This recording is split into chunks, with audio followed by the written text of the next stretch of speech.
블레셋 사람들이 이스라엘과 싸우려고 군대를 모집하고 와서 수넴이라는 곳에 진을 쳤습니다. 그때 이스라엘의 왕인 사울이 하나님께 묻습니다. 그런데 하나님은 꿈으로도 우림으로도 그리고 선지자로도 대답을 하지 않습니다. 그때 사울이 취한 반응이 사무엘상 28장 7절을 보면 사울이 그의 신하들에게 이르되 나를 위하여 신접한 여인을 찾으라. 내가 그리로 가서 그에게 물으리라 하니 그의 신하들이 그에게 이르되 보소서 엔돌에 신접한 여인이 있나이다 이렇게 합니다. 무당을 찾으라는 말이에요. 훗날 이 사울의 행동에 대해서 역대상 10장 13절을 보면 사울이 죽은 것은 여호와께 범죄하였기 때문이라. 그가 여호와의 말씀을 지키지 아니하고 또 신접한 자에게 가르치기를 청하고 이렇게 말씀을 합니다. 사람 잘못 찾았다는 겁니다. 찾을 것을 잘못 찾았다는 겁니다. 그런데 우리가 잘 아는 다윗은 시편 27편 8절을 통해서 너희는 내 얼굴을 찾으라 하실 때 내가 마음으로 주께 말하되 여호와여 내가 주의 얼굴을 찾으리이다 하였나이다. 이렇게 고백을 합니다.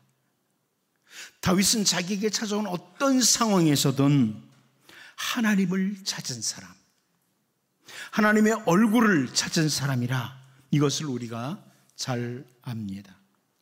예수님께서 우리에게 기도할 것을 말씀하시면서 여러분 잘 아는 말씀 마태복음 7장 7절 말씀을 보면 구하라 그리하면 너에게 주실 것이요 찾으라 그리하면 찾아낼 것이요 문을 두드리라 그리하면 너에게 열릴 것이니 이렇게 말씀을 하셨습니다. 그러므로 우리들이 하나님을 찾는 것, 예수님을 찾는 것은 아주 귀중한 일입니다. 우리가 이미 앞부분에서 살펴보았지만 바리새인 가운데 니고데모라고 하는 사람이 유대인의 지도자 가운데 한 사람인데 밤중에 예수님을 찾아왔습니다. 요한복음 3장 2절을 보면 그가 밤에 예수께 와서 이르되 라삐여 우리가 당신은 하나님께로부터 오신 선생인 줄 아나이다. 하나님이 함께 하시지 아니하시면 당신이 행하시는 이 표적을 아무도 할 수 없음이니이다. 이렇게 니고데모가 말을 합니다. 니고데모가 예수님이 행하시는 표적들을 보면서 이분은 하나님이 보내신 랍비다. 하나님께로부터 오신 선생입니다. 이렇게 생각을 하고 예수님을 찾은 것입니다. 자, 그런데 오늘 본문을 보면 역시 예수님을 찾는 사람들이 나옵니다. 예수님을 찾는 무리들. 그리고 이들이 찾는 것을 보면 아주 적극적입니다. 아주 적극적으로 예수님을 찾습니다. 하지만 이 사람들이 그렇게 예수님을 찾음에도 불구하고 우리가 앞으로 계속 보겠지만 예수님께서는 이들의 찾음은 귀한 찾음이 아니다. 이렇게 바라보십니다. 오늘 우리가 본문을 살펴보면서 이 무리들이 예수님을 찾는 것을 보면서 우리를 돌아보고 언제나 올바로 예수님을 찾는 신실한 주님의 백성으로 살 수 있기를 바랍니다. 첫 번째는 놓치지 못하는 자기들의 목적입니다. 놓치지 못하는 자기들의 목적이라. 우리 본문 22절을 같이 한번 읽어보도록 하겠습니다. 봅니다. 시작. 이튿날 바다 건너편에 서 있던 무리가 배 한 척 외에 다른 배가 거기 없는 것과 또 어제 예수께서 제자들과 함께 그 배에 오르지 아니하시고 제자들만 가는 것을 보았더니 오병이어 표적을 경험했던 무리들이 예수님을 바라보면서 이분은 세상에 오실 그 선지자다. 모세와 같은 선지자다. 이렇게 판단을 하고 자기들의 왕으로 삼으면 로마의 압제로부터 충분히 벗어날 것이고 광야에서 만나를 내리심으로 먹는 걱정은 없었다. 이렇게 생각을 한 겁니다. 그래서 먹는 문제는 이제 전혀 없을 거야. 걱정이 없을 거야. 그래서 예수님께서 이 사람들이 억지로 예수님을 임금 삼으려는 것을 아셨어요. 그리고 의도적으로 이 사람들을 떠나서 혼자 산으로 가셨습니다. 그런데 이 무리들이 그 다음 날 다시 예수님을 찾기 시작한 겁니다. 여러분, 우리가 이 땅에 살아 숨쉬는 동안에 삶의 분명한 목적과 함께 분명한 방향을 가지고 살아야 됩니다. 세상에 살아가는 사람들 가운데 아무런 목적도 없이 그냥 되는 대로 삶을 살아가는 사람들이 은근히 많기 때문에 그렇습니다. 삶의 목적, 삶의 방향도 없이 그냥 사는 사람들이 이 세상에는 참 많아요. 하지만 올바른 그리스도인은 분명하고 올바른 목표, 목적을 세우고 삶을 살아야만 합니다. 어떤 분이 말한 것처럼 이 땅에 돈을 벌고 할 수 있는 대로 많이 쌓아두기 위해서 이 세상에 온 것처럼 살아가는 사람들도 너무나 많아요. 바울 사도는 우리가 잘 알고 있는 고백을 빌립보서 3장 14절에서 합니다. 표대를 향하여 그리스도 예수 안에서 하나님이 위에서 부르신 부름의 상을 위하여 달려가노라. 하나님께서 아담을 만드시고 분명하게 달려가야 할 길을 알려주셨습니다. 우리가 잘 알고 있는 문화명령이라고 하는데요, 창세기 1장 28절입니다. 하나님이 그들에게 복을 주시며 하나님이 그들에게 이르시되 생육하고 번성하여 땅에 충만하라. 땅을 정복하라. 바다의 물고기와 하늘의 새와 땅에 움직이는 모든 생물을 다스리라 하시니라. 그럽니다. 하나님께서 만드신 이 세상을 아름다운 세상으로 잘 다스려가야 하는 이런 귀중한 길이 있었습니다. 그런데 사탄이 와서 전혀 엉뚱한 목표를 가지도록 던져줍니다. 창세기 3장 5절이죠. 너희가 그것을 먹는 날에는 너희 눈이 밝아져 하나님과 같이 되어 선악을 알 줄 하나님이 아심이니라 그럽니다. 달려가야 될 방향과 목표를 놓치고 아담과 하와가 하나가 되어서 엉뚱한 것을 잡기 위해서 행동을 했습니다. 하나님과 같이 되보자. 엉뚱한 목표를 향해서. 그 이후로 사탄은 끊임없이 인간들에게 잘못된 목적과 목표 그리고 방향을 제시합니다. 오늘 본문도 마찬가지예요. 예수님께서 이 무리들이 임금을 삼으시려는 것을 아시고 피하셨어요. 근데 이 사람들은 그 이튿날 그들이 가지고 있던 잘못된 목적을 놓치지 않고 또다시 예수님을 찾고 있습니다. 얼마나 예수님을 찾는 일에 열심을 가졌는가에 대해서 24절, 25절을 다시 보면요. 그러나 디베라에서 배들이 주께서 축사하신 후 여럿이 떡 먹던 그곳에 가까이 왔더라. 무리가 거기에 예수도 안 계시고 제자들도 없음을 보고 곧 배들을 타고 예수를 찾으러 가버나움으로 가서 바다 건너편에서 만나 랍비여 언제 여기 오셨나이까 하니 그럽니다. 오병이어 표적을 보이셨던 그곳에서 예수님을 찾다가 만나지 못했어요. 그러니까 배를 타고 가버나움으로 가서 예수님을 만나게 됩니다. 대단한 열심이죠. 예수님 찾는 게. 오늘날에도 신앙생활을 하는 사람들의 목적이 참 다양합니다. 온 땅의 왕이신 예수님을 자기들의 공동체만의 왕으로 삼으려고 했던 이 무리들과 비슷하게 자기들만의 공동체를 위해서 신앙생활을 추구하는 이런 사람들도 있습니다. 하나님께서 이 땅에 교회 공동체를 세우신 목적을 놓쳐버리고 자기들이 생각하는 교회 공동체를 꿈꾸며 치우치는 사람들도 또한 적지 않습니다. 여러분, 오병이어 표적을 경험했던 사람들이 예수님을 자기들의 임금으로 삼기 위해 계속 집착을 하고 그 잘못된 목적을 추구하기 위해서 힘을 다하는 모습을 오늘 본문에서 보면서 우리의 삶을 좀 돌아보고 우리 주님이 우리들에게 주신 분명한 삶의 목적, 올바른 목적을 잘 붙들고 추구하고 달려가는 이런 복 있는 주님의 백성으로 살 수 있기를 바랍니다. 두 번째로 이 무리들이 놓친 것이 있습니다. 왜 이들이 이렇게 잘못된 것을 목표를 설정하고 달려가냐면 이 무리들이 놓친 게 있는 겁니다. 우리 본문 23절을 다시 한번 같이 읽어보겠습니다. 봅니다. 시작. 그러나 디베라에서 배들이 주께서 축사하신 후 여럿이 떡 먹던 그곳에 가까이 왔더라. 자, 여기 요한은 다시 오병이어 표적을 나타냈을 때 예수님께서 무엇을 하셨는지를 강조하고 있습니다. 예수님이 하신 것. 단순히 보리떡 5개와 물고기 2마리를 가지고 남자 장정만 약 5,000명 이상 되는 사람들을 배부르게 먹도록 행하신 것이 아니라 여기 보면 주께서 축사하신 후 그럽니다. 주께서 축사하신 후. 자, 축사하셨다는 것을 다시 강조하고 있어요. 이미 앞부분 11절에서도 예수께서 떡을 가져 축사하신 후에 앉아있는 자들에게 나눠주시고 물고기도 그렇게 그들의 원대로 주시니라. 축사하신 후에 주셨다. 이런 말씀을 하셨거든요. 이 축사하신 후에 주셨다는 것을 요한이 지금 강조하고 있어요. 여러분, 복음서가, 신약성경에 복음서가 4개의 복음서가 있습니다. 마태, 마가, 누가, 요한 4개가 있는데 4개의 복음서가 모두가 다 오병이어의 표적을 기록해 줍니다.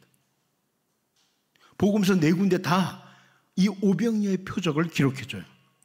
그런데 4개의 복음서를 우리 한글 성경으로 보면, 한글로 번역된 성경을 보면 축사하신 후라고 동일하게 번역을 해두었습니다. 축사하신 후 같이 번역을 했어요. 그런데 헬라어 성경으로 보면 마태, 마가, 누가복음에서는 이 축사라는 사용했던 단어, 이것과 요한복음에서 사용한 축사라는 단어가 다른 단어예요. 공관복음, 마태, 마가, 누가에서 사용된 축사라는 단어와 요한복음에 사용된 축사라는 단어가 다른 단어입니다. 마태, 마가, 누가복음에서는 여러분이 들어보셨는지 모르겠지만 유로게오라고 하는 이 단어가 사용됐어요. 근데 요한복음에서는 유카리스테오라는 단어가 사용됐습니다. 공관복음과 전혀 다른 단어예요. 이 유로게오, 마태, 마가, 누가에 사용된 유로게오라는 단어는 그냥 감사한다, 찬양한다는 뜻입니다. 예수님께서 감사하시고 나눠줬다, 이렇게 돼 있어요. 그런데 유카리스테오라는 이 단어, 요한복음에 사용된 단어는 예수님이 제정하신 성만찬을 보여주는 단어입니다. 우리 성찬식 하잖아요. 성만찬을 보여주는 단어예요. 4개의 복음서 가운데 요한복음이 제일 나중에 기록됩니다. 그런데 이 4개 복음서 중에 3개 복음서와 달리 요한복음이 기록될 때는 초대교회, 1세기 공동체 교회에 성만찬이 아주 강조되던 그런 시대였습니다. 다시 정리하면 왜 요한복음에서만 이 단어 유카리테오라는 단어를 사용하느냐? 바로 요한이 이 오병이어의 표적을 유월절과 결부시키기 때문입니다. 오병이어와 유월절과 깊은 관계가 있다. 이래서 이 단어를 사용하는 겁니다. 누가복음 22장 15절을 보면 이르시되 내가 고난을 받기 전에 너희와 함께 이 유월절 먹기를 원하고 원하였노라. 예수님이 이렇게 말씀을 하십니다. 무슨 말씀입니까? 유월절 어린 양의 피는 이스라엘의 구원을 보여주는 거예요. 유월절 어린 양의 피 아시죠? 모세와 함께 유월절 어린 양의 피를 문설주에 바릅니다. 그 문설주에 피가 발려진 이스라엘 백성들은 구원을 받았습니다. 구원을 보여줘요. 그러므로 바울 사도는 고린도전서 5장 7절을 통해서 너희는 누룩 없는 자인데 새 덩어리가 되기 위하여 묵은 누룩을 내버리라. 우리의 유월절 양 곧 그리스도께서 희생되셨느니라. 이렇게 설명을 해 줍니다. 우리 주 예수님께서는 우리의 유월절 양으로 십자가에서 죽으시고 피를 흘리신 것이고 우리는 죄와 멸망의 자리에서 구원을 받은 거예요. 유월절 양으로 인해서. 요한은 이 오병이어 표적이 뭐냐? 유월절을 앞에 두시고 유월절 식사와 연결하고 있는 겁니다. 유월절 식사와 연결하는 거예요. 이것은 오병이어의 표적을 행하시는 주 예수님은 생명의 떡이시다. 생명의 떡과 결부시킨 때는 생명의 원천이시다. 생명의 수여자다. 이걸 보여주는 표현이에요. 그래서 이렇게 다른 복음서와 달리 유카리스테오라고 하는 이 단어를 사용하는 거예요. 예수님은 유월절 양이시다. 생명의 떡이시다. 생명의 수여자시다. 이걸 보여주는 겁니다. 오병이어의 표적을 경험한 무리들이 단순히 떡을 먹고 배부르니까 예수님을 임금 삼으려고 했던 열심 가졌어요. 그런데 이들이 놓친 게 뭐냐? 예수님이 유월절 어린 양이라는 거예요. 우리에게 생명을 주시는 분이시다. 이걸 놓치고 있었기에 단순히 왕으로 삼으려고 했던 겁니다. 생명을 주시는 분이라는 걸 놓쳤죠. 여러분, 예수님은 오병이어 표적을 나타내시면서 과거에 이스라엘 백성들을 이집트의 압제로부터 건지시기 위해서 유월절 양의 피를 문설주에 바르도록 하셨던 것처럼 이 땅에 유월절 양으로 오셔서 십자가에서 대신 죽으심으로 우리들에게 구원과 생명을 주시는 생명의 원천으로 행하신 것이 오병이어 표적이었다. 이것을 요한이 다시 강조합니다. 이것을 보면서 여러분, 주께서 축사하신 후에, 앞에도 있는데 다시 주께서 축사하신 후에 이렇게 강조하는 걸 보면서 구원과 생명을 주신 유월절 어린 양, 생명의 수혜자이신 우리 주 예수님의 은혜에 감사하며 살아갈 수 있기를 바랍니다. 마지막 한 가지 더 봅니다. 인간의 한계입니다. 인간의 한계를 봅니다. 본문 22절을 다시 한번 같이 보도록 하겠습니다. 봅니다. 시작. 이튿날 바다 건너편에 서 있던 무리가 배 한 척 외에 다른 배가 거기 없는 것과 또 어제 예수께서 제자들과 함께 그 배에 오르지 아니하시고 제자들만 가는 것을 보았더니. 아멘. 자, 이 무리들이 두 눈으로 분명히 본 것, 이것에 대해서 기록해 줍니다. 제자들이 배를 타고 갈 때 그곳은 딱 배 한 척밖에 없었다는 겁니다. 이 제자들이 타고 간 배 한 척밖에 거기 없었다는 겁니다. 그리고 예수님은 그 제자들과 함께 배를 타고 가시지 않은 것을 본 겁니다. 분명히 예수는 제자들하고 배를 타고 가지 않은 것을 봤어요. 예수님이 제자들과 함께 배를 타고 가지 않으시고 혼자 산으로 기도하러 가셨거든요. 더 이상 배가 없어요. 예수님이 여기 어디 계실 거야. 예수님이 여기 어디 계시지? 이렇게 판단을 한 겁니다. 이 사람들이 아주 분명하게 본 거죠. 그런데 아무리 찾아도 그곳에 예수님이 안 계셔요.